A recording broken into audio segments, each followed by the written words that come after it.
Hello, I'm Don Fraser, and I'm here at Staatsburgh State Historic Site in Staatsburgh, New York. Staatsburgh was the Gilded Age home of Ruth Livingston Mills and her husband, Ogden Mills. When you tour Staatsburgh, you see 20 or more rooms in this big house, but there are places where we can't bring tours. Anywhere we take the public, there have got to be 2 good ways or more to get out if there's a fire. And there are many places in the mansion that simply don't provide 2 good escape routes. But with these behind-the-scenes videos, we can show you places in the mansion that you can't see on tour. Now, when you come to Staatsburgh and you walk into this room, the great reception hall, you'll see a beautiful painting on the ceiling above the stairs. In the attic, right above that painting, was the water supply for the house. There was a 10,000-gallon reservoir just above that painting. Let's go behind the scenes. We'll go up into the attic and we'll take a look at that 10,000-gallon water tank. In another behind-the-scenes video, we went up these stairs to the maids' quarters in the attic and showed where the maids lived. There's a second attic above the maids' quarters. That's where the water tank is.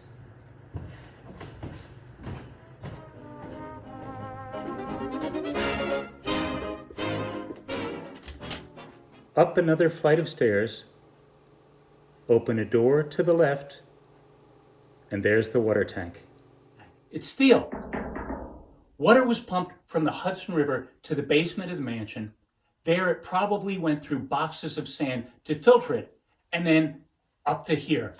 It's swimming pool size, but I suppose the servants would have lost their job if they went swimming in the water supply.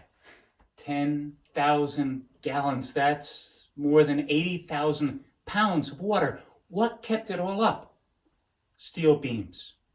In 1895, when Ruth Mills expanded her house and she put in this water reservoir, it was the beginning of the era of steel beam construction. It was the same time when the first skyscrapers were being erected, like the Flatiron Building in New York City. On the wall, there's some graffiti. W.A. and S. Tater signed their names when they came to do repairs and maintenance in 1933 and 1935. What's in the tank now? Well, the contents of the tank reflect the modern use of Staatsburgh as a museum. We don't need a water reservoir. We need storage space for holiday decorations. That's what's in here now. The holidays are by far our biggest season, and we decorate to the hilt.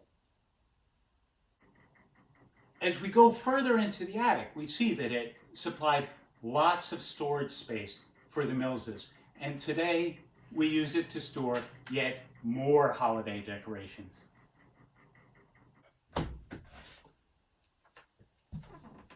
As we go further into the attic, we find bedrooms.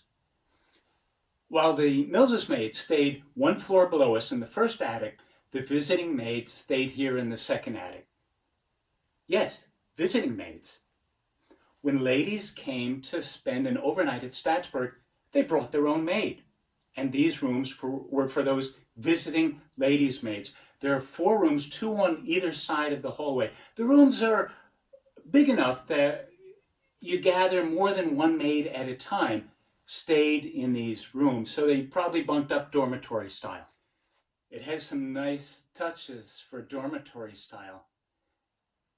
At Staatsburgh's front portico, there's a magnificent window right at the top of the portico, and that window floods the attic hall behind me with light. What was it like when different maids from different households found themselves thrown together in these rooms? You know, the maid's job was a very hard job with very long hours. But maybe late at night, when the maids had finally settled their bosses into bed and they all met up here, well, maybe they had some fun. You know, it's very quiet now in the second attic. But if you use your imagination, you can almost hear the faint echo of tired maids sharing laughter and stories and companionship at the end of a long day. There was a very special perk to staying in the second attic. You could enjoy the view from the roof.